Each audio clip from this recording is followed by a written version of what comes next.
My name is David Solomon. Thank you for coming back, compas. Let's get into today's video. Today's guest for Lex Fridman's podcast, dalio, money, power, and the collapse of empires. Let's get it going. The following is a conversation with Ray Dalio, his second time on the podcast. He is a legendary investor, founder of Bridgewater Associates, author of a book I highly recommend called Principles, and also a new book called Principles for Dealing with a Changing World Order that looks at the geopolitics of today, especially US and China, through the lens of history, providing a fascinating model for the rise and fall of empires that can be applied to the analysis of our world today. This is the Lex Fridman podcast. To support it, please check out our sponsors in the description. And now, here's my conversation with Ray Dalio. When you look at the history of the world, as you have done in your new book, Principles of Dealing with the Changing World Order, what is more important, more impactful, money or power? They go hand in hand. They support each other and they compete with each other. Those who have money have power, a certain type of power. That power has to do with all that they can buy, but it also has the ability to influence those with political power. So, and so you see this throughout history, this symbiotic relationship, for example, between the royal families, the nobility, and the church.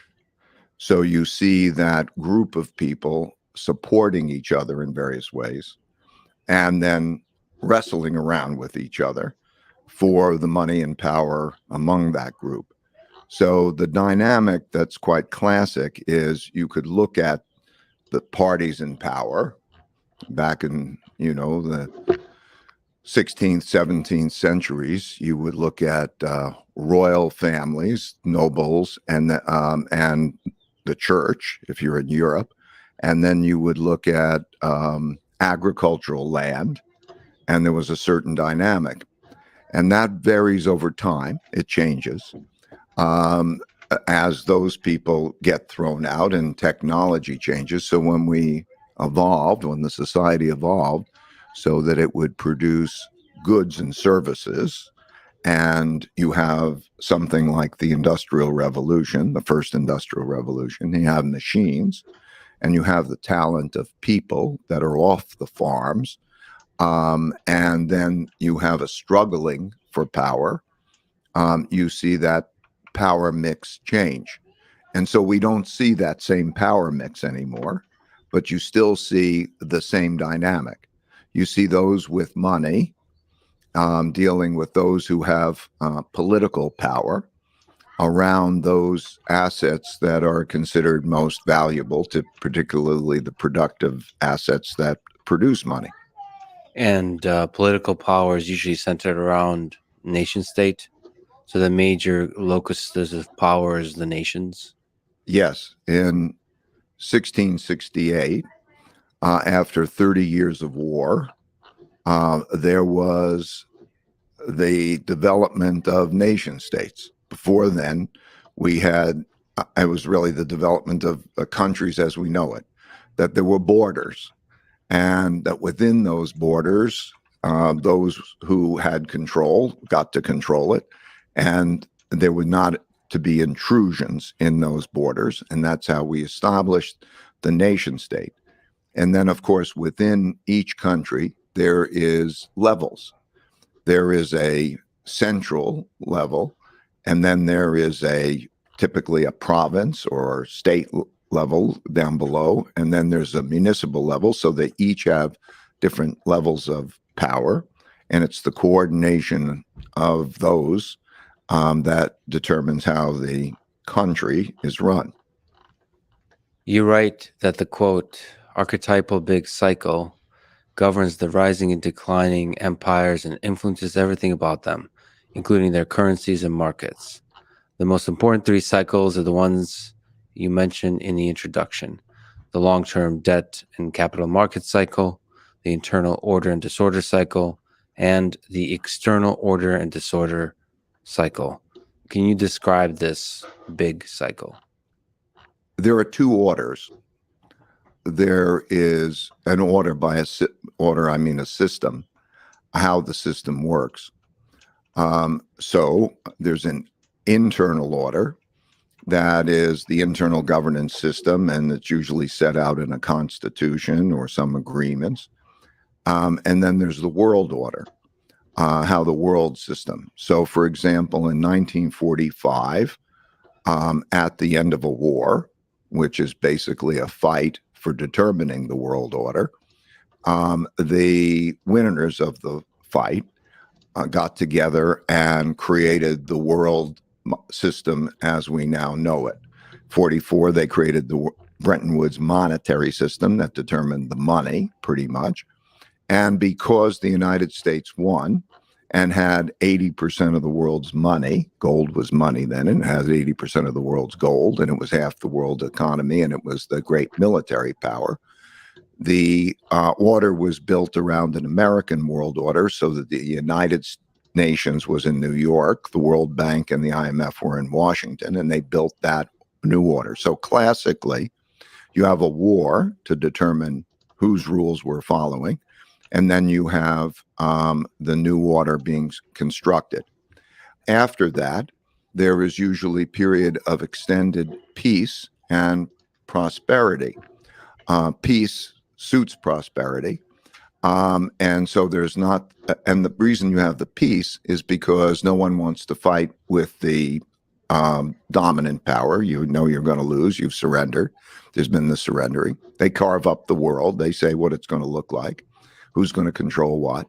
And then you come into that period of peace and then prosperity, where then there's a working together. Usually at that point, you've wiped out a lot of the debt. You've wiped out a lot of the issues, the class warfare and so on.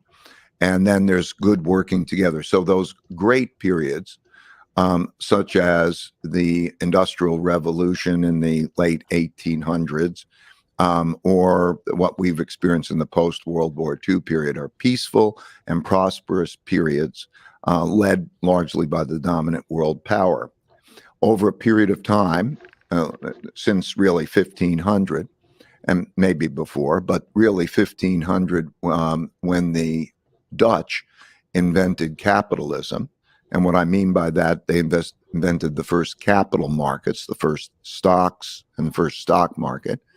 That since then, capitalism has been an effective tool for building wealth because it got resources into the hands of inventive people.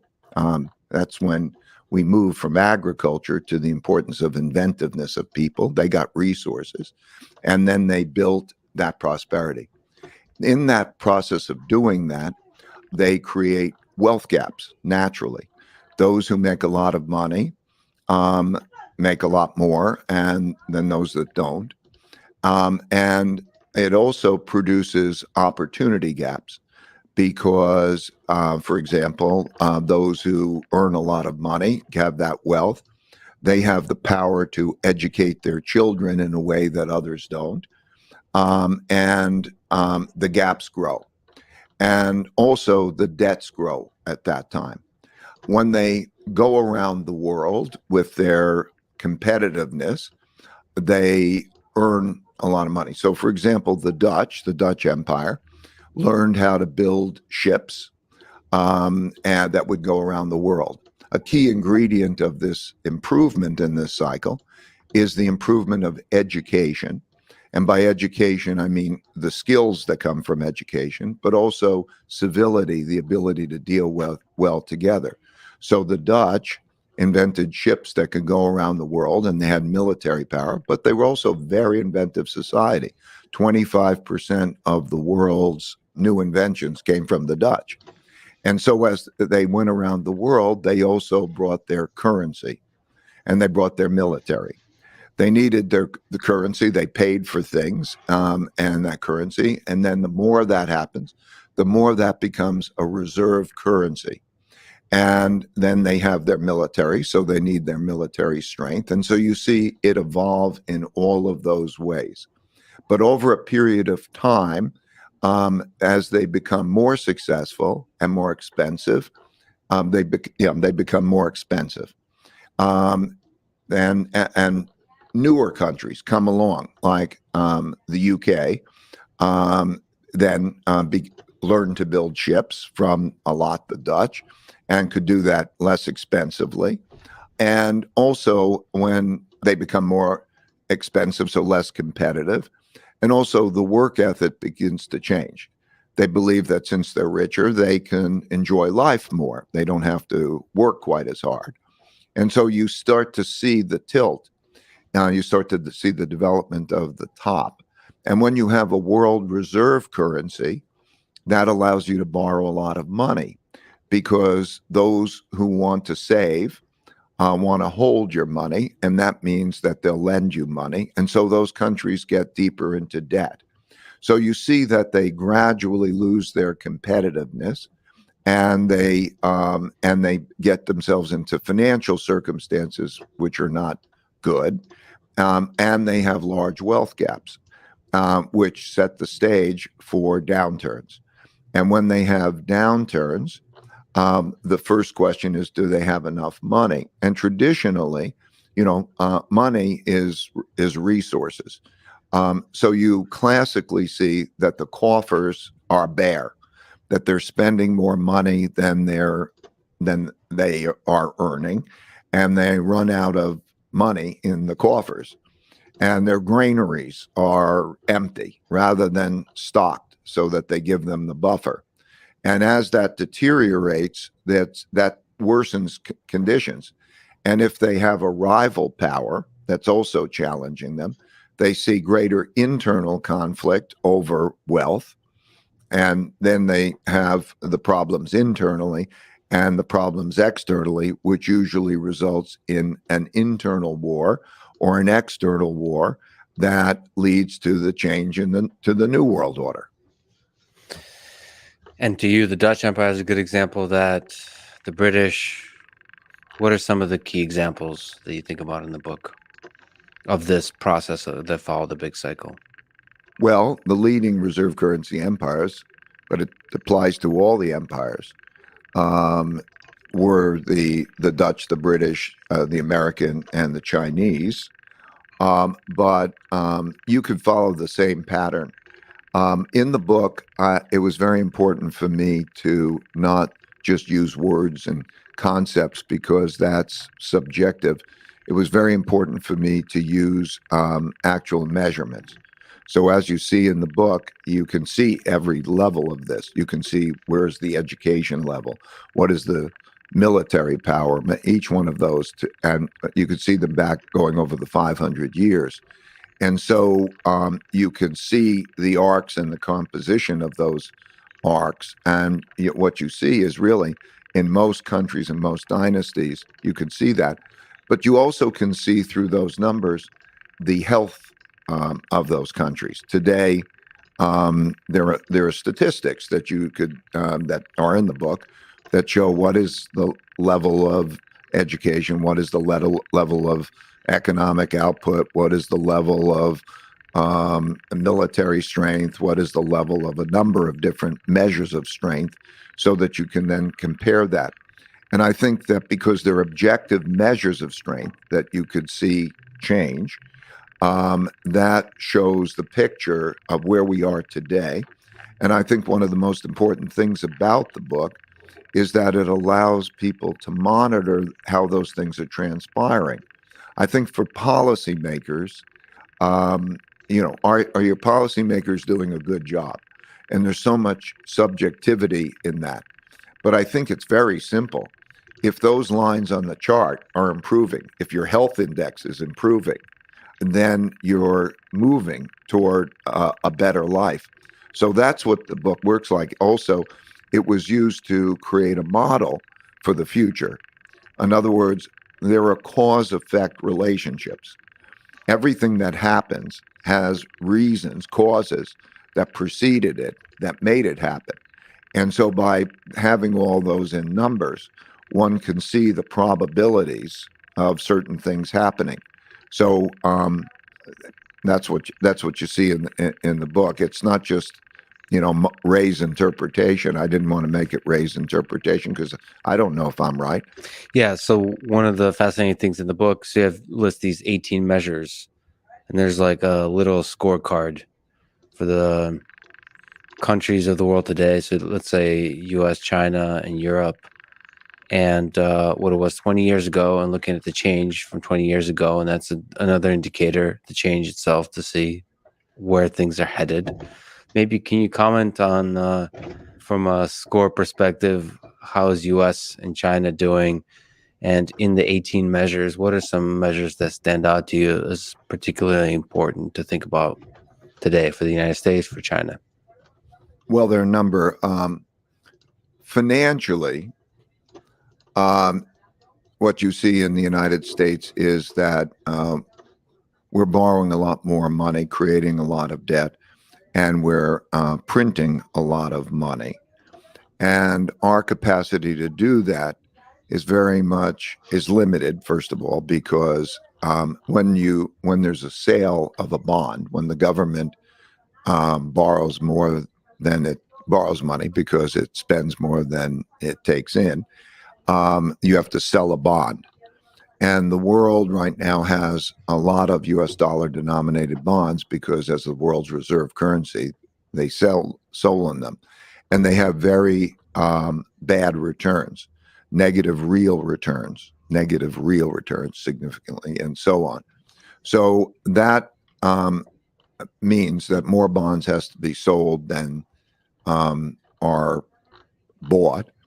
And that means that the Federal Reserve is faced with the choice of having to raise the interest rate to curtail borrowing, which slows the economy and hurts the markets, or by filling that difference and producing money, the debt monetization, which produces an inflation in goods, services, and financial assets. So in that regard, that's the United States' position. In China's case, its balance of payments is better. China has displaced the United States as the world's largest trading country. In other words, more exports to other countries. And as a result, it's economically competitive, but it doesn't have the world's reserve currency. It's a real blessing. So the United States, it has the world's reserve currency, but it is risking it because of this imbalance. So if you look at history, you see that those go slowly, but when they go, eventually they go quickly. So there's a risk of that financially. Then there's the issue of internal order. So I'm just giving you the major ones, but I'll get into some of the other ones too. Right now, there's a lot of internal conflict in the United States, which affects how well it works.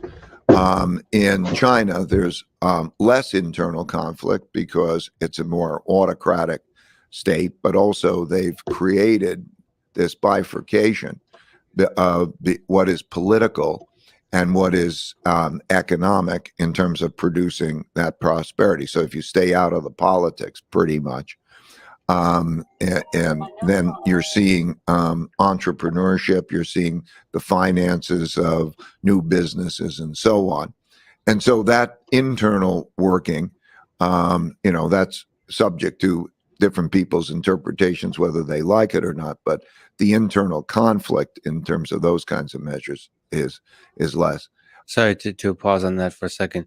So these measures, I guess you don't want to sort of romanticize any one measure or something like that, overinterpret any one measure. But is internal conflict always a bad thing? Is it a complicated calculation, or do you kind of, the way we think about these measures that you've presented, we should be thinking like the higher, the better, the lower, worse, or I mean, of course, depending on the. Well, in many cases, the conflict that produces the revolution produces revolutionary changes. that lead to resolutions and lead to new starts. And so their short-term, a short-term civil war is a hellacious experience. And at the same time, it can be the transition to a new beginning. Also, there are different types of conflict. Competition, which makes everything better, is a productive conflict, whereas destructive conflicts are not good over the short time. So, that's how those go. So within each measure, the story is complicated. Yeah, but my measures are sort of clear, meaning how much political conflict, how much social conflict. Yes. In other words, you can measure conflict. You can measure fighting. You can measure crime rates. You can measure lots of different ways of conflict. So the measures are a composite of different types of internal conflict. What are some other interesting measures? Maybe if you can also mention, like, for me in particular, interest is education and innovation. Yes. The classic cycle, the most important leading indicator, is the quality of education. Most importantly, broad-based education drawn as from the largest population, because you can never tell who the talent is going to be, so where they're going to come from. So, for example, if you look at the Chinese dynasties, the great Chinese dynasties, and the Confucian approach, it was meritocratic of everybody could sit for exams and so on, broad base of drawing in the populations. And you see that if you go across societies, because that draws on the largest number of population to get education. And it also, that creates a reality and a perception that the system is fairer, equal opportunity, not just one of privilege. And that helps to create social stability. But education is not just education in understanding facts and so on. It is education in civility, of how to behave together. And so if they're smart, they understand how to be productive because they work well together and they're productive. And then that leads to the next stage. You can see in the lines in the charts, I plotted these so that you could see in a typical cycle, you could see that education is the long leading indicator. And then you could see, as you mentioned, that what you see is inventiveness and technology measures then follow. And you see then also competitiveness in world markets follows. For example, in the early stages of a cycle, the industries that they go into tend to be very basic industry because they have cheap labor, something like textiles and simple manufactured goods and so on. But as the education rises, then they move up the value chain to greater technologies and so on, which raises incomes and raises productivity. So yes, those and as you say, there are 18 different measures like that. But education and then civility and the inventiveness. So you see it reflected in who's inventing what, and that corresponds then who's trading with. Who's a big trading country, and where's the value of economic output, and what are per capita incomes? They all follow those arcs. Yeah, like you said, the fascinating thing about your book, so there's philosophy, there's wisdom, but there's plots. Yeah, you can see it. So it's not just your opinion. It's kind of like you can interpret it any way you like, but you're just giving a lot of your own insights along with the numbers.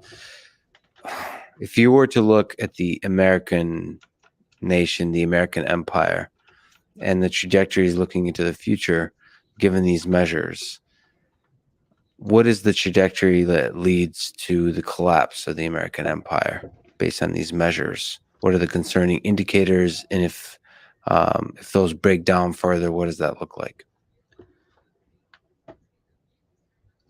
those those questions are like so lovely because he's asking like the specific person about the ones that he has measurements of education, military power, economical power.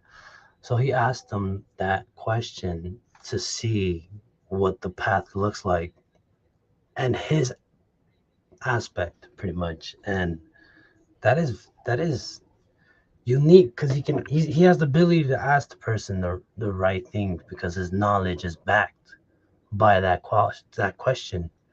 But yeah, interesting. Well, all of those indicators are concerning, maybe except for one, which is technology, the technology niche. Although even in that area, the United States is improving at a slower rate than is China for various advantages that they have there. They put out about 8 times as many computer engineers. They have free data and so on. But if you look at them, so the financial is a concern. The internal disorder is a concern. Then if you look at education levels, the United States is in many ways is losing its educational advantage.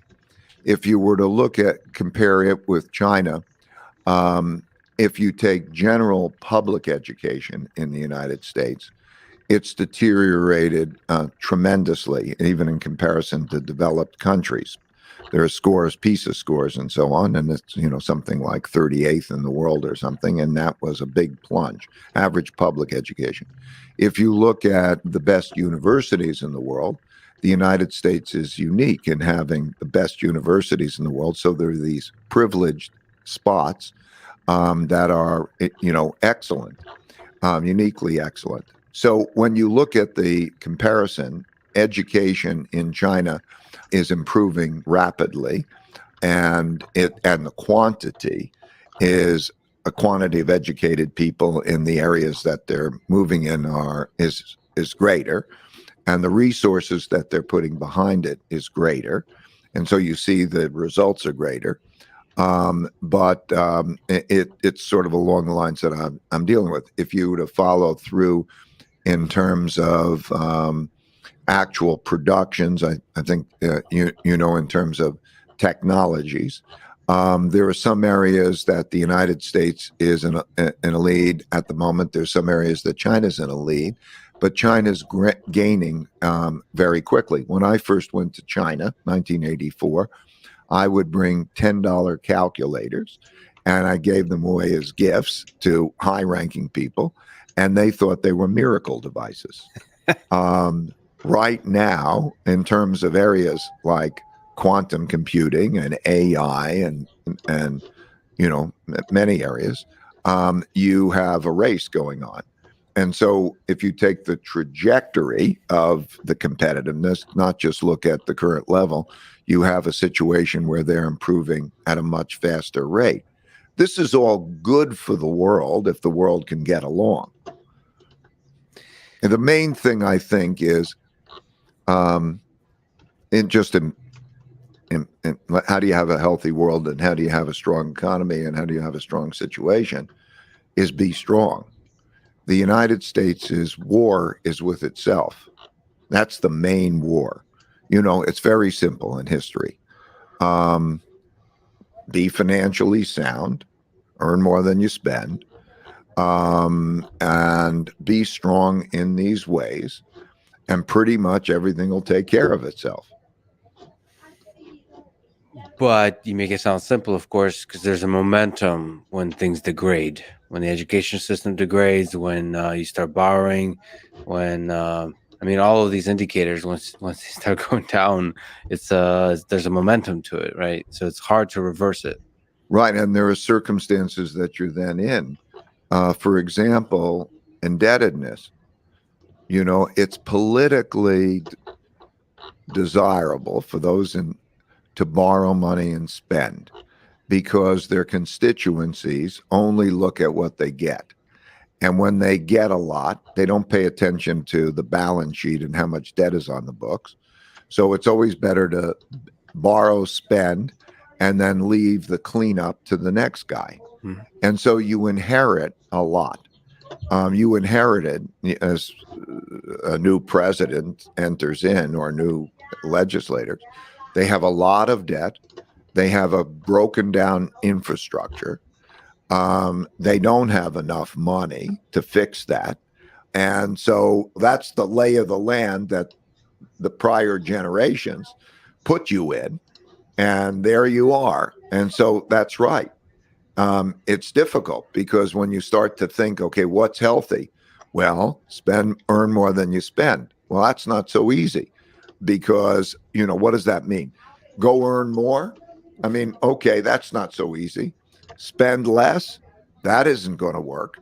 So now what do? Okay, you have this debt that you then monetize, and that's why it's classic. So yes, that's why these cycles occur, because what happened before created the lay of the land that is then increasingly difficult to deal with. So what can great leaders do in this moment? I mean, maybe my sense is leadership is crucial here. So, for example, to do very large projects that invest in the education system, that sort of try to fix the fundamentals, or maybe invest more and more into the innovation and the development of new technologies and so on. It feels like that just doesn't happen organically. So you have to have strong leaders that convince the populace of the importance of these ideas. Well, I completely agree with your list. What we have is a situation where everybody has their opinions and they have to sort of get them exactly right. And they all fight with each other about whether their opinions. So the most important thing is that we become bipartisan so that we get over our differences. I would have a bipartisan cabinet. I would draw upon both members of both parties, the moderates, who are going to be able to work together. So as then we have one country, and then we deal with those in a means that works for the majority of the people in the middle rather than the polarity. I think our greatest risk is in not being able to do that. So I would say that's of paramount importance, because we have the resources, wealth, real wealth, and science and everything has never been better than it is. But the notion is that it has to work for the majority of people, and we have to keep it being productive. So that group has got to calmly and knowledgeably work together so that they increase the size of the pie and they create broad-based prosperity. So that is of paramount importance. Whatever they do, if they do it that way, I can say I'm happy about, because that other alternative is the really scary alternative. The scary alternative, the different ways it has evolved throughout history. Some of it has led to wars. What are the future trajectories that lead to a potential war with China? Cold War or hot war? Is this something you think about? Is this something you're worried about? Yeah, I'd like to talk about both wars. So the war with China, as I say, there are 5 kinds of wars. There's a trade war, technology war, geopolitical influence war, capital war, and military war. As far as military war goes, I think it's only a Taiwan issue, but that's a big issue, and we could talk about that for a minute. But those others, they'll be rough competitions, and we'll have that type of evolution over a period of time. That's what that war looks like. Taiwan has been, for a long time, a sovereignty issue to China. And it has its roots in what's called the 100 Years of Humiliation, from the 1840s to 1949, foreign powers came in, took advantage of China. They had the Opium Wars and such times, and that represented the 100 years of humiliation. And Taiwan represents is their sovereignty and their important thing. And for 50 years ago, starting 50 years ago, there was an agreement that there is one China, and Taiwan is part of China, and that there would be peaceful reunification. The peaceful reunification hasn't happened, and in their view, that's a very big issue, and so it's a big contentious issue, and that could produce a military war, could produce a military accident. It's a very tense situation, and if we had a military war, God help us, because of the capacity in all different new ways to inflict harm on each other. But anyway, that's that. If you don't have that military war, you'll have the competition between those other kinds of wars, and whoever is strongest in those areas will win. Where do you put cyber war within the five? Well, cyber war is a military war. I'm assuming the type of cyber war that you're referring to is that which it's used to inflict pain on the other party through cyber. So cyber wars, you'll see cyber war, you could see space war, you can see drone warfare, new types of warfare, not just the traditional and nuclear type of warfare, but you could see any of the above. What are the defining characteristics? What are the interesting things about Xi Jinping, the president of China?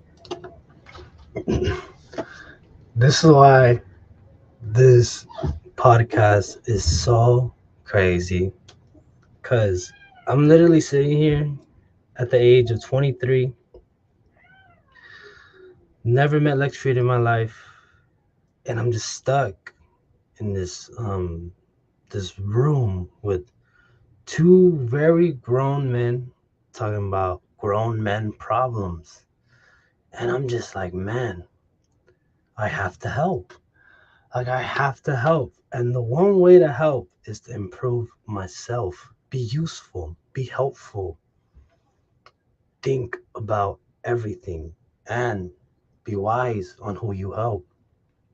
But overall, impressive. This is simply impressive. Sheesh. As a leader on the world stage.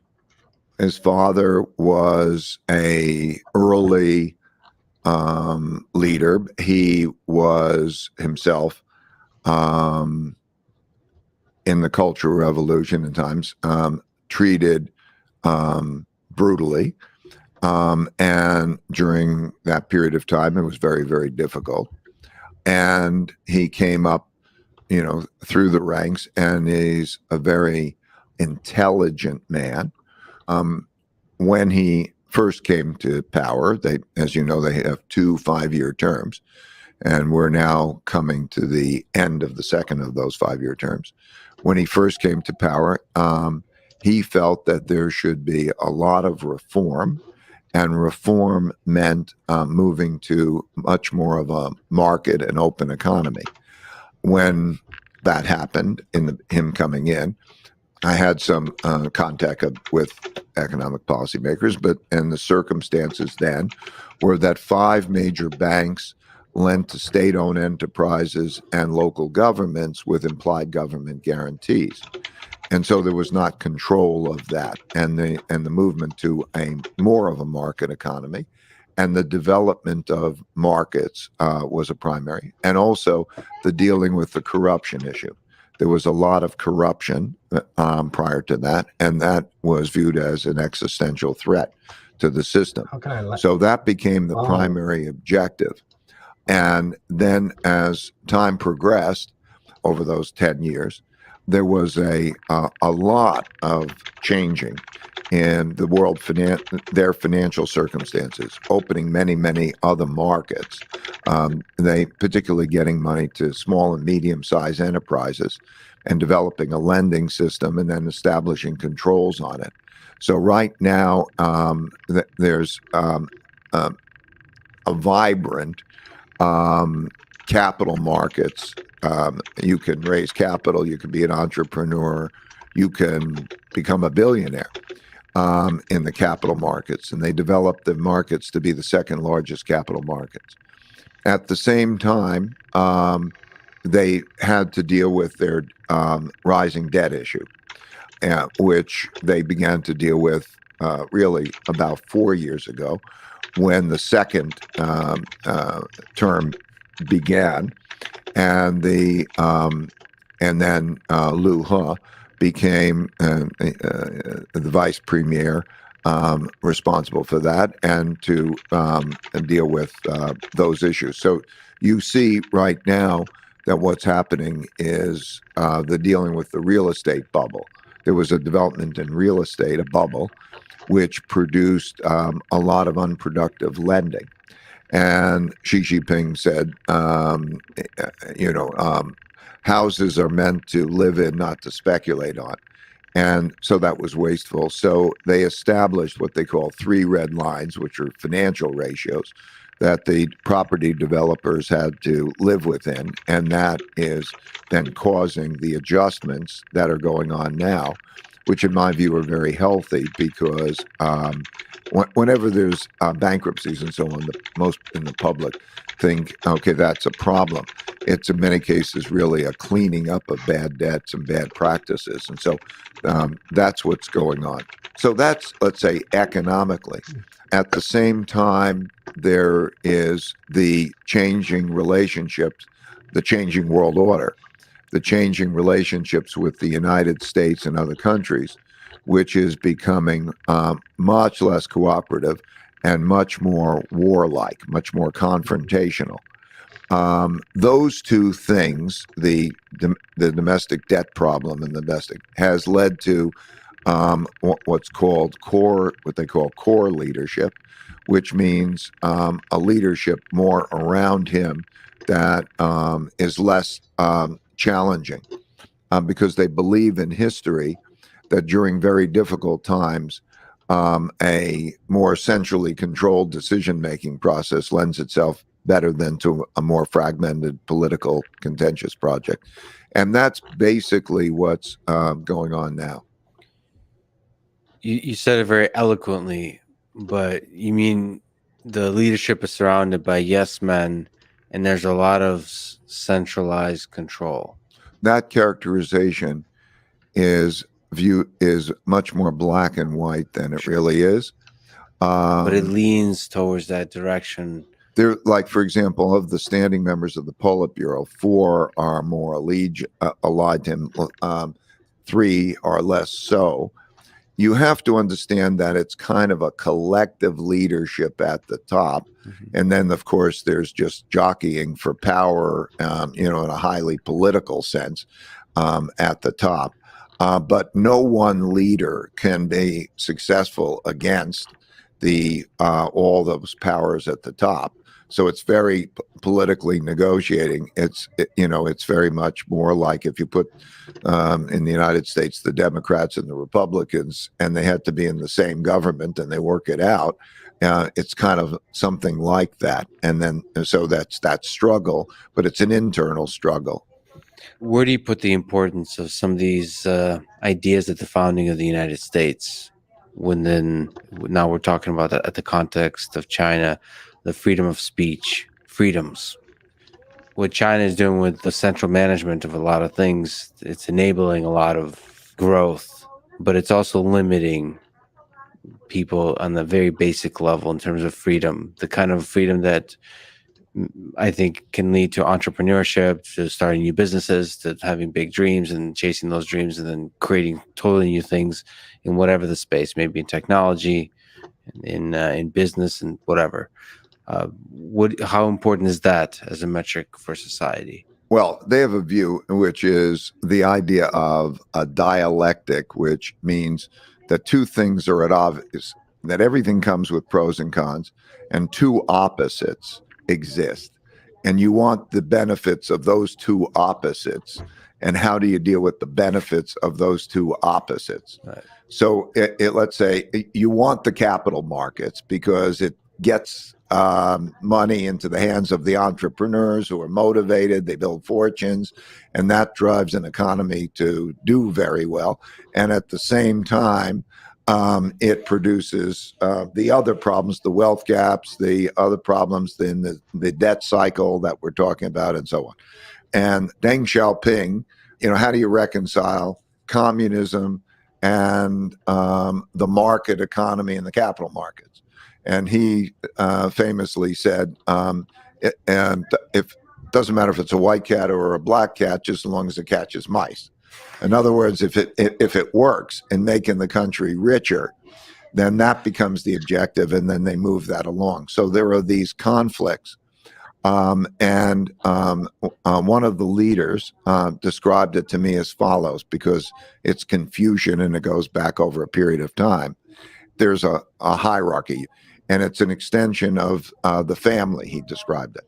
And he said, the United States is a country of individuals and individualism. And that is its vibrancy that we see. The individual rights to speak up, the individual protection of the individual property rights, and all of those things is of paramount importance. And we build our organization. That's why democracy is from the bottom up, or even a company will get together and we'll be partners to prosper together. That is the American approach. He was describing that in China, it's an extension of the Confucian family, essentially. And so it's almost like, there's a hierarchy. And so what they think about is the common good, not the individualism. So, for example, if they want a high-speed rail to go from one place to another, and that's best in the common good, then the individual protections that would stand in the way of doing that would be of secondary concern. So that notion of controlling. So it for example, what they're doing with video games, they control what type of video games and how many hours a day kids can be on video games. Operating in that way, because they believe that that's good for the society, and that's very controlling. In the United States, I think probably most parents would say, leave it to me, and it's a matter between me and my kids. The same thing has to do with data. In other words, in the United States, who controls the data? Does the company control the data? Do you individually control the data?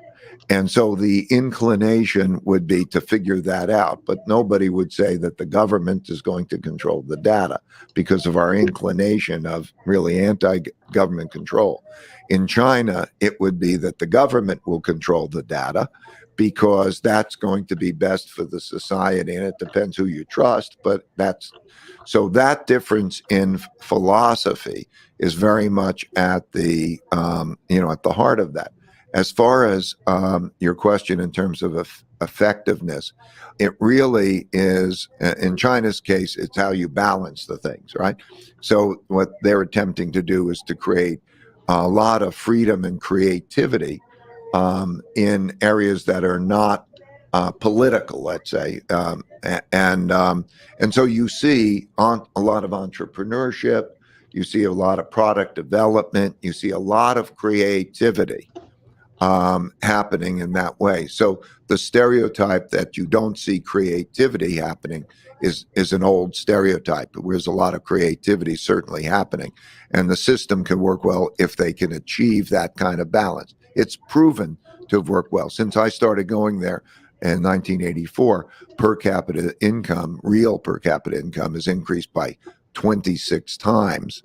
The longevity rate is increased by 10 years. The poverty rate has fallen from 88% to less than 1% in terms of, basics like starvation and things. And if you read history, Plato's Republic, he talks about the cycles, democracy, an autocratic and the benevolent despot and all of that. Each has their own vulnerability.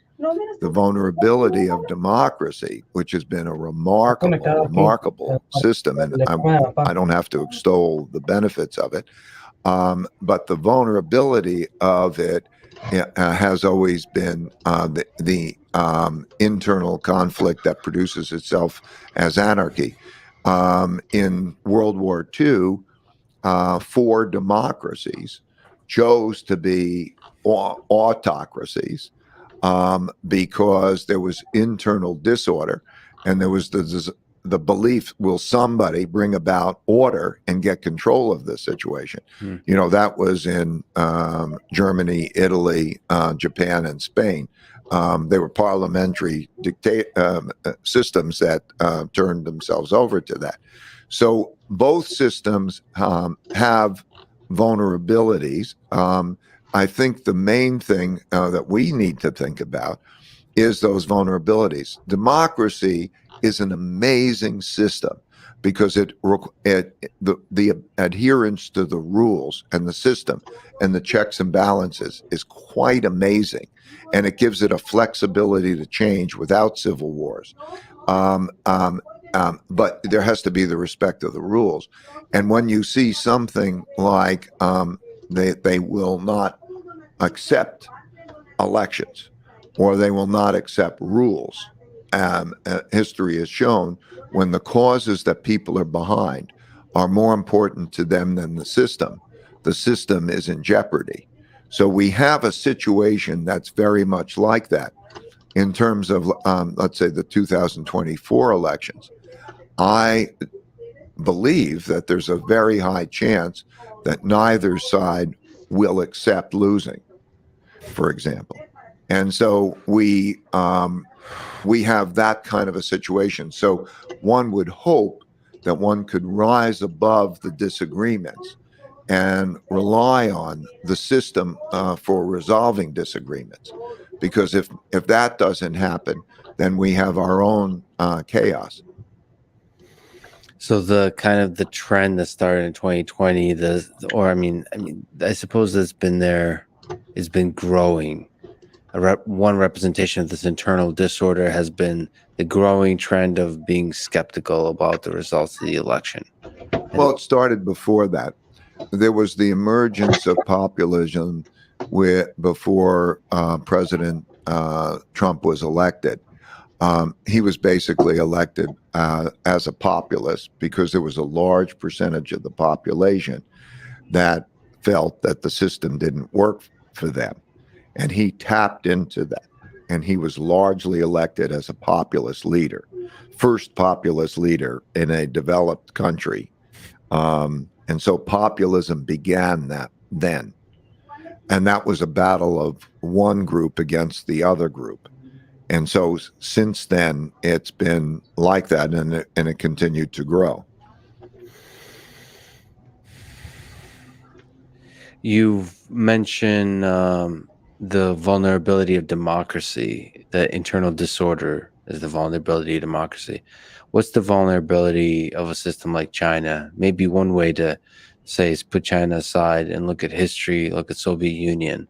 What's the vulnerability of a communist type system? Well, I'll call it both communist and autocratic. Sure. Depending on how much autocracy, is that it lacks flexibility. It lacks the ability. But I should deal with them differently. In other words, there's the economic system. The economic system threatens motivation and productivity. So Yes. Communism or socialism has to be done in a way where you can threaten productivity. Capitalism has, and what I mean by that, I mean free markets and capital markets have been an effective way of allocating resources and also creating the incentives and the resources, providing the resources for the inventiveness of new ideas. And so if I compare that, what the Chinese have done to a large extent is to recognize that and have made a move. That's why the seeming dialectic or the conflict between those two things exists. But anyway, that's it. As far as an autocratic system, rather than one man, one vote from the population up, the risks of the autocratic system is that there's enough discontent that arises, that the system doesn't have the flexibility, and that rather than bending, it breaks. That's the big risk. The notion of trying to control a population, if there's that, rather than giving it the flexibility. So that's that would be the big risk of the autocratic system. What's the human? Because you mentioned like the top gets bigger with empires, and you start taking things for granted. Is some of this just human nature? So the concern with China, with autocratic nations, the concern with the Third Reich, the Soviet Union, was that fundamentally at the individual level, the humans involved at the top, they're starting to lose touch with the reality in a way that no longer makes them. I guess that's the representation, the flexibility that you're referring to. Well, I mean, in a democracy, you could change. You can go as far left or as far right. You can change the leaders easily, and so the people don't become. They pretty much only have themselves to blame. Yeah. And one of the problems of that is they may not choose the best leaders, but they have that flexibility. So vote and you get what you wanted. In the case of the autocratic, let's say, leaders, and then the movement from democracies to autocracies, what you see normally, that movement is that one of the systems is not working. Let's say the democracy is not effectively, everybody's arguing with each other and nobody's getting anything done. And, like Mussolini, the trains are not running on time. And that would be the example. Geez, this place has gotten chaotic. Will somebody get into control? And then you get the autocratic, and then he's autocratic enough to boss people around. And then you follow those kinds of orders, and it's like maybe a CEO in a powerful company ordering around, and that could work well or it could work badly. Most companies are run as like autocracies in a sense. There's the hierarchy and the command economy and that kind of thing, and that can work well or not. But then quite often when you get the populist autocratic, their personality is something that they want to fight, and they become more nationalistic, and they tend to become more militaristic. And human nature at that stage lends itself to fighting. There's an arc here that when we think we think of a country, and we say and we think of a country, it's not true. It's not like that. There are individuals who change. One generation dies and another generation comes along. And one of those arcs is that the ones who have been through war don't want to go to war and are more happily, willing to abide by whatever the rules are. As you get farther along into that cycle and you get a new generation and they forget about wars and the horrors of wars, then they want to fight. And so you're seeing right now the emergence of fight for right. And what that means is you see it internally, fight, where are you, and fight for that thing. And they mean fight. And then externally, fight. Are you going to be the strong one who will fight and win? And that develops on both sides. this fight and win, and each side is cheering each other on into a war. But that's comes by those who really have not experienced war, because it comes in their part of their lifetime. Humans are fascinating. Humans are fascinating. And by the way, human nature has not changed over the thousands of years. So it's so interesting, because like in doing this study, and it comes across in the study, it's like watching the same movie over and over again. You see the arc, and you see it happen over and over again. The only things that seem to change are the clothes people wear and the technologies they use. Yeah, and then somebody probably would disagree with you about the clothes. Maybe there's also cycles within fashions. Maybe we're not even creative there. What do you make of Russia and Vladimir Putin? What do you think about Putin as a leader, as a human being on this world stage, within the context of the cycles of empires that you think about? Well, Putin came to power at the failure of Russia's last order. So there was the end of communism, and there was the development of the market economy, the collapse of the Soviet Union. And at that time, he was appointed by Yeltsin, who was an alcoholic and had problems managing, and was put into power. And the conditions in the Russia were there was anarchy. There was no money. It had the classic end of cycle ingredients. It was broke. It was people were fighting with each other. It was the anarchy, and that's when he came to power. And there were not institutions. The whole thing had collapsed. There was not an effective Ministry of Education, Ministry of anything. And so the idea was that they needed 25 years of stability, and they needed a democracy, and they needed the improvement of capital markets. So he's been in that position as I guess I would call him a semi-autocratic leader, in that from all indications, he would respect the democracy, and he's very popular. He's won democratic elections because he's been a strong leader, and he's brought peace and stability to the to Russia after the breakup of the Soviet Union. And he's a strong leader in pursuit of the country's interests, in a way where Russia is not a significant economic power, but it is a significant military power. So the issues, and then there's a strong alliance between Russia and China now. So that's kind of the lay of the land. And then there are sensitivities.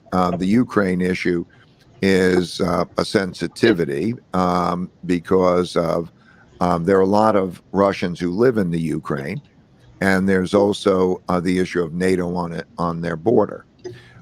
So there are those kinds of things, and he has military power, and he has a strong alliance with China. And I guess that's my best summary of what his position is. It's strong leader, popular. These are not subjective interpretations. These are objective interpretations. Yeah, it's interesting just in this conversation, you're not sort of doing the usual criticism of any one particular system. You're looking at these systems from the perspective of history. You're just describing how they work.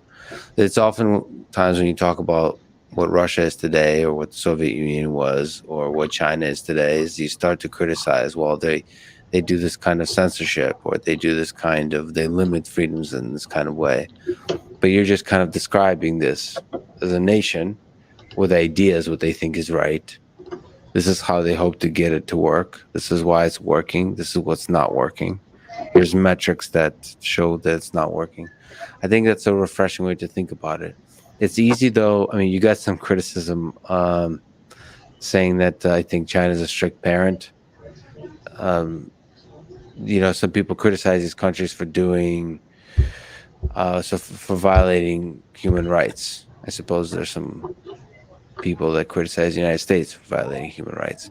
But what are your thoughts on the world stage today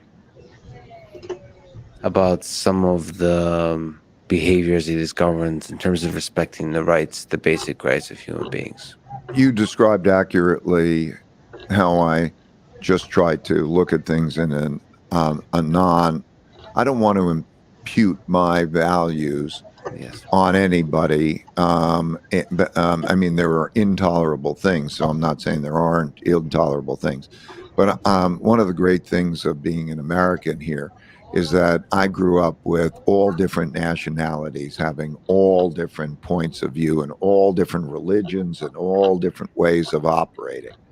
And I've come to treasure the fact that that is, what's their business is their business. And then the question is, where do you cross the line, under what circumstances, that others have got to do it my way. And then when you do it internationally, the issue of what is a sovereign state, which, as I say, in the Peace of Westphalia, and you have borders, and then when do you cross the line? That my way of doing things has got to be their way of doing things, or what are the various rights? And so that's a very delicate question, or a very difficult question. And we all have responsibilities to different parties, and we all have different levels of knowledge about those particular things. So, for example, as an international investor, I have a responsibility to my investors. Those who run companies have a responsibility to theirs of how do they run that. So if you're taking Nike or sneakers and so on, and Americans can decide whether they want to buy Chinese products or not buy Chinese products. We are all faced with those types of choices. So you have, what do you want to do in your constituency, and you have your choices. And then beyond that, in many cases, the issues are quite complex, like there are geopolitical questions that enter into it. So, and then I believe that if you disconnect it, if entities like myself, the businesses doing business with China, disconnected, I think that would be disastrous, economically disastrous, and it would also be reduce the understanding that comes from working together that helps to reduce wars. And so these are all complicated. So what we do is, and who makes it my opinion matters the most? Why should it be my opinion that matters the most in making that decision? So I largely look at the government guidance that I get not only from my own government, but from the other governments, and I follow the rules. We invest in 40 countries. And we want to do that in the best way to provide the diversified portfolio. And we sort of need that. Every one of those countries has similar complexities. There are always one issue or another, and there's only so much that we really understand about all of those issues. So we rely largely on the guidance that we get. Yeah, you have to empathize and show respect to the culture of the place, the way things are done. You don't necessarily the way you heal relationships between nations is like you said, you work together, and that requires kind of to listen maybe more than you talk. And I think people in the public sphere talk a lot about China without really listening, without understanding much about China. One of the things that makes me really sad, because I know how to speak Russian, and I know how much is lost in translation. It makes me sad that I'll never really get to know the Chinese culture, because I'll never really get to know the language, the literature, just talk to regular people. It's not just the government or officials or scientists, just regular folks, and get the culture. I think if you don't understand the culture, just the basics of the human nature, what people love about their country, about their family, what the kind of hopes they have, what kind of values they have. Without that, you're not going to be able to fully connect with them, and you have to do that first to have a chance of building a good world. I couldn't agree with you more. I was very lucky because, as I say, since 1984, so for more than half of my life, I've been going there, and the common people and all sorts of people, and I've got to meet them. I don't speak the language, but a combination of through translators or them speaking English and being in situations. I had my son go to school, a local school, and we developed those kinds of understandings. I think that, but the not wanting to know the other perspective is the thing that's most scary. Yeah. Like I'm right now in the middle, and all I want to try to do is to help mutual understanding. You're right. If there were questions probing me, asking me, what is it? I'm not on one side or another. I don't want to be on one side or another. I believe that each has their right within there to approach their different culture in their own way. So many ways. You gave an example. If they're not doing harm to others. I mean, but that issue of trying to understand is so much better. That doesn't mean agree with. If you are wanting to out clever and out compete somebody, it still pays to understand what they're thinking. So to achieve understanding of what they're thinking, even if you want to go to war with them, that understanding is the best thing to have. What we have now is a situation in which there's an enemy mentality. And that means that anything that seems to be like understanding or conveying understanding seems to mistakenly create the notion of I'm on their side in a war. And that's kind of a dangerous thing because there's a momentum here to fight. Henry Kissinger praises your new book, and you thank him in it in the dedication. What's your relationship like with him? What makes him interesting? Maybe what makes him controversial? What makes him such a central figure in history? First, most importantly, he's unique about seeing things through all the others' eyes. So if you were, it's like there's a chess game. I mean, I think geopolitics is like a chess game, but with multiple chess players playing the same game. Yes. So imagine there are 6 people around playing the chess game, and he could sit in each seat and he could know how they see it, okay, and see it in a calm way of how they see it.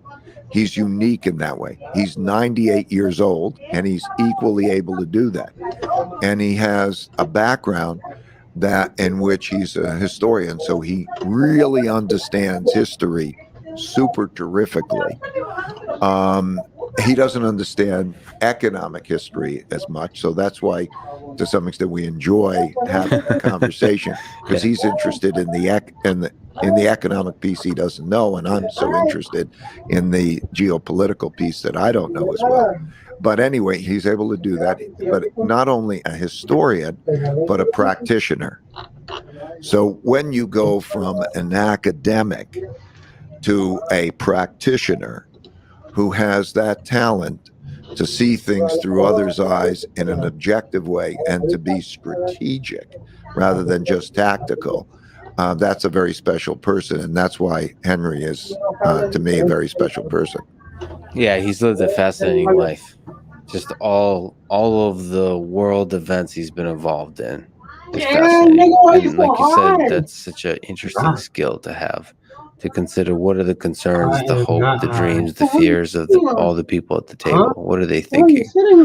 I find that people don't do that enough when it's the obvious thing you should be doing, whether it's business deals or political negotiation or geopolitical negotiation.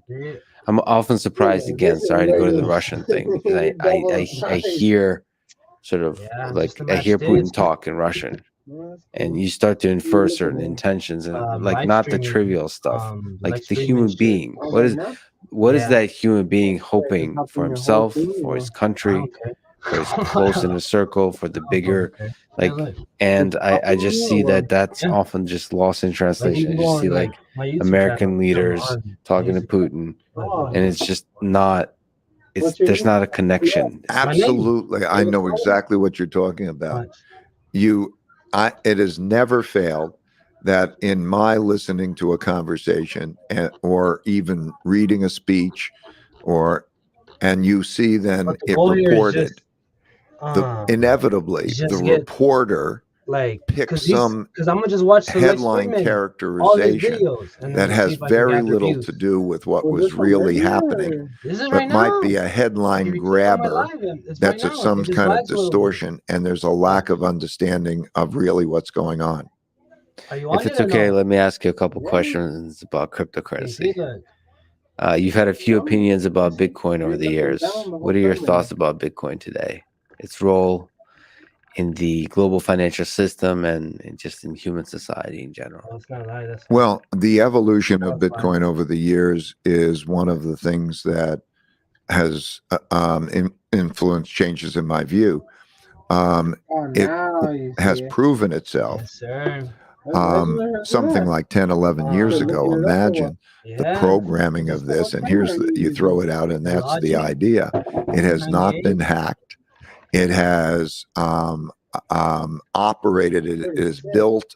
It has come an amazing way over that 11 years to be maybe probably the most excited topic among a lot of people, and has been used and is now has obtained the status of having imputed value. At the same time, it is one of those assets that is an alternative money. I think we're entering an era where there's going to be a competition of monies because of the printing of fiat money and the depreciated value. There will be a competition of monies, and Bitcoin is part of that competition. But there'll be many monies, not just crypto monies, but there'll be central bank crypto monies, but there'll be different kinds of monies. And even monies are things that you buy and sell. NFTs can become a money, a type of money. You own it and it's an investment, and you could say, I'd rather own it than own Bitcoin. Has Ray Dalio bought any NFTs? Not yet. Okay. But only just because, like, I definitely want to buy NFTs to just experience them. Yeah. Like I think I should produce one. Yeah. And I should. I should have asked that. Have you minted an NFT? You probably should, just to know what it's like. Yeah, that's right. This stuff is happening. Yeah. This stuff is real. Okay, and how it operates.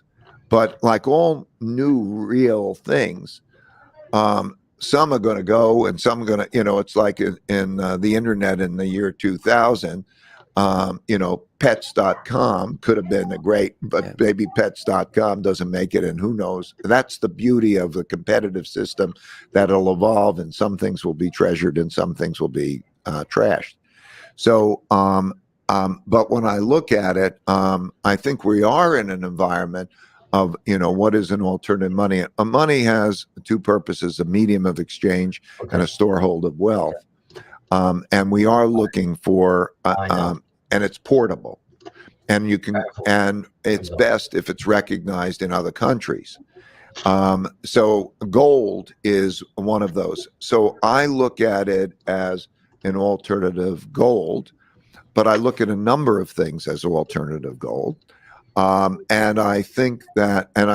gold is still my favorite because of certain qualities. For example, you can't trace it. In Bitcoin, you can trace who owns it, where it's going, and so on. Governments can have that ability to trace it and so on. A gold piece of coin, it's not connected. I think not connected has benefits, particularly in a world where maybe connections can be more risky. And then also gold has been for many thousands of years universally recognized as a source of money. And central banks, it's the third largest source of money in central bank reserves. And I don't think Bitcoin is going to serve those types of purposes and so on. So for various reasons, I prefer gold to the other, but it's a little bit part of my mix. But then you look at it, it hit, I think, 69,000 this year is the high Bitcoin hit. Do you think it's possible? You mentioned gold. Do you think it's possible it reaches very high numbers? wondering, should I stream 1 trading million that some people talk about? Swear. I don't think that's possible, because the way I look at it is there's a certain amount of Forex though. I don't day trade stocks. certain amount of it, and there's a certain amount of gold. I'll use gold as a benchmark. The amount of it is worth about $1 trillion. Total crypto is about 2.2 trillion. But let's say Bitcoin, it's $1 trillion. If you take the amount of money that is in gold that is not used for jewelry purposes and not used by central banks, and I assume Bitcoin won't be used for jewelry purposes or central bank purposes, that amount in gold is about $5 trillion. So right now, if you were to have a portfolio that has gold and crypto, gold and Bitcoin, it's worth about 20% of the value of gold. Do I think it's going to be worth more than gold in terms of that mix? I don't think it'll be worth more than gold, but let's say it became worth as much as gold. I don't believe it will be. I think that 20% sounds kind of about right. I really don't know what the right answer is. And then there's the question of what is all of that pool of money, that, let's say, gold and gold equivalents, relative to everything else. Does it go from, let's call it 6, 7, 8 trillion to 16 trillion? Maybe it could double. It depends what it is in the world environment. But basically, if you use gold as a measure, it just makes no sense that it's going to be used that much more. Am I sure about that? I'm not sure about anything. But logically, it seems to me that there's a limitation on its price in relationship to other things that are like it. Let me ask for your deep financial analysis on a very important issue. I've just talked a couple of days ago with Elon Musk. He wants to put a literal Dogecoin on the moon. What are your thoughts about Dogecoin? And do you think it'll be the official currency? Maybe reserve currency on the moon and on Mars? My reaction is, that's cute. I remember Elon when he first got his money from PayPal. I think he said to me it was he got $180 million, $90 million. He decided to say, why aren't we going to outer space? And he wanted to take a spaceship that would be modified using Russian technology to put a plant and a watering can on the moon, or on Mars, I think it was. And he said, first life on Mars, or first life on that, as an inspiring notion. And so then there's always what's behind it. I have a lot of respect for Elon's ability to do other things behind it. And so I would take that as symbolic, and I'd be asking him what's behind it. What's next? And I'm also just on the topic of Dogecoin and meme coin, and there's some aspect of humor and lightheartedness that's really interesting about the way we communicate, what ideas become viral, how to captivate people with ideas. There's something about taking things too seriously that somehow slows it all down, and it's interesting. You're right. That's part of human nature somehow. So, like, humor is part of this whole thing. You've talked about the importance of writing ideas down. And you have fascinating Principles in particular. principles. And you have this really nice thing in your book where you actually, I mean, there's such a brilliant way. Sorry, you have such a brilliant way of highlighting which parts are extra important, and you make them bold. That's a brilliant idea. But let me just ask the high level question of what's a good system for taking notes? Well, I find that almost everything happens over and over again. And we're in the blizzard of these things happening. And what I found is that if I'm making a decision, that after I make the decision, usually, or right at the time, if I pause and reflect, and I write my principle down. In other words, principle is sort of a recipe. What would I use how would I make that decision? And what are the criteria around it? I find that I make it much more clear. It becomes clearer, and it applies to the next thing that comes along. It'll be that way because everything happens over and over and over again. And I think people make the mistake of looking at just the one like it's the first one. They have, I don't know, they have the first problem of this sort or the first child or whatever it is. And this has been happening plenty of times. And so if you have the principles, I found that helped me think more clearly about it. And it helped me communicate better, like why. And so over the years, over the last 30 years or so, that's what I've done. I did it originally to communicate very well with the people I work with. I set up my company, and it was very important to have good communication. And then we could debate the principles. And so that's the process. I urge people to do that. There are many excellent decision makers, and I just wish that they wrote down their principles when this sets. So, for example, we talk about Henry Kissinger, and his new book is going to come out with a book on leadership. And don't just describe the leaders, describe then what about them were the essential elements to make a good leader under what circumstances. And so if we think about that, then you begin to think in a principled way. And then when you start to think in a principled way, life becomes, it's so much easier to make decisions, and it's so much less confusing because it's like coming up on a species and you say, okay, well, what species is it? Not just another, it's a thing. No, what species is it? And how do I deal with that species effectively? Mm-hmm. And so that's what that is. And so I encourage people to write it down. I wish anybody who's successful wrote down their principles or their recipes for making those types of decisions. So the events of interest here happens over and over and over in similar ways. And so you're looking for the patterns and you're defining the process that's right to respond to those patterns, and you call that the principles, and that allows you to deal with the future effectively. So like that codifies the lessons from the past to be able to deal with the future. What advice do you have in high school, in college, thinking about how to live, have a career they can be proud of, or maybe have a life they can be proud of?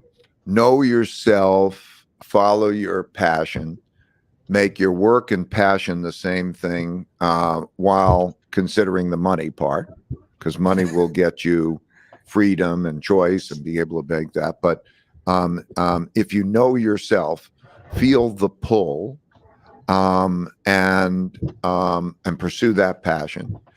And along those lines, by the way, I found that using personality profile tests has been very helpful. I've used those for about 25 years for people to help to understand themselves and understand each other. So I created a free one that is called Principles U. It's online. It's had remarkable, loving people who've taken it, learn about themselves, but also you can put in somebody else and it'll tell you about your relationship with them. That's like 30 minutes is a quick discovery, but the main thing is to understand on your journey, your hero's journey, when you're that you will have mistakes and you will have weaknesses, and to understand those, not fight those, because by understanding mistakes, you will learn not to make mistakes again. I have a principle which is pain plus reflection equals progress. And so that reflection is important, to know yourself, know your pulls, know your weaknesses. And when you also know your weaknesses and the strengths of other people, there are people who have strengths where you're weak and you have strengths where they're weak. And to be able to work well together is the most effective way of achieving success. So, yeah, it's that journey. And there's a life arc and there's a journey, and you want to make it the best that you can make it.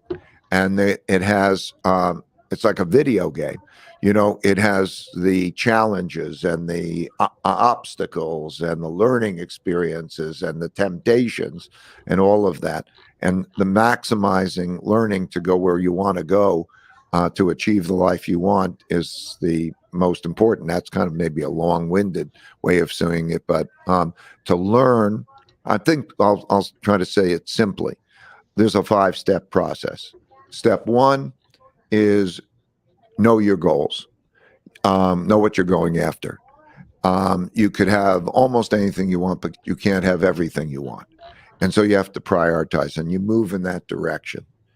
On the way to your goals, you're going to encounter your problems and your obstacles. So step 2 is understanding your problems and your obstacles, identify them. Step 3 is to diagnose them to get at the root cause of the problem. And that could be many root causes, but it could also be your weaknesses or weaknesses of others, but you have to be objective about them. Once you diagnose them, then you go to step 4, which is to design a way to get around them. And then after you have that design, you implement that design. So you have to follow through and do it. And you do that, and that will then produce its new results, which should be better results. I call this kind of the looping process. It's the evolutionary looping process. And you just keep doing that, and you learn over a period of time, and you move in the direction that you want. Last question, and you only have 1 minute to answer it. You dedicate the book, quote, to my grandchildren and those of their generation who will be participants in the continuation of this story. May the force of evolution be with you. So let me ask, where's this force of evolution taking human civilization? And what in this story that evolution is writing gives you hope? Evolution is a direction toward improvement. And the greatest force is man's capacity to adapt and invent. And so you see in the charts in the book, you see that this upward movement, life expectancy, health, all the things that we think are better. You see there's a chart, and it shows that over a period of time, and you barely see the downturns from depressions and wars in that. That is the greatest power. Man's ability to invent and adapt is evolution, and that's the greatest power, and that is what gives me justifiable hope.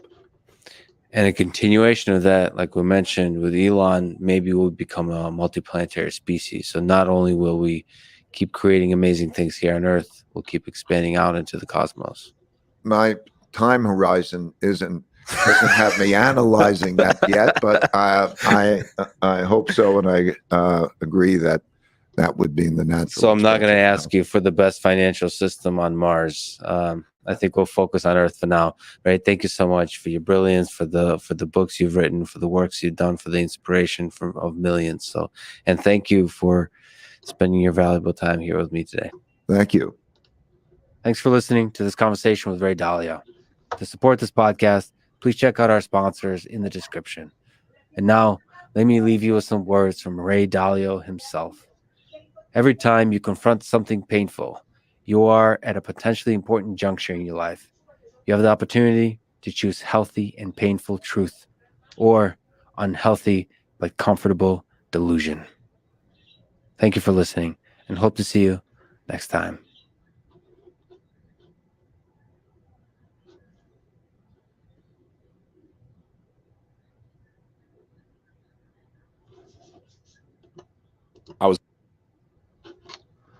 That was the end of that podcast.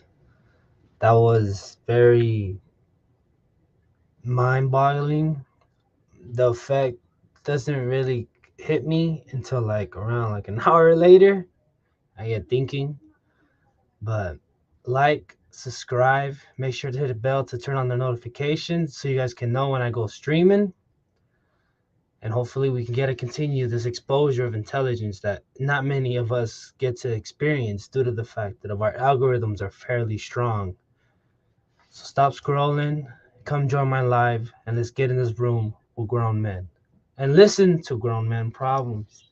Because I'm only 23. I met a 45-year-old. They tell me I'm a kid.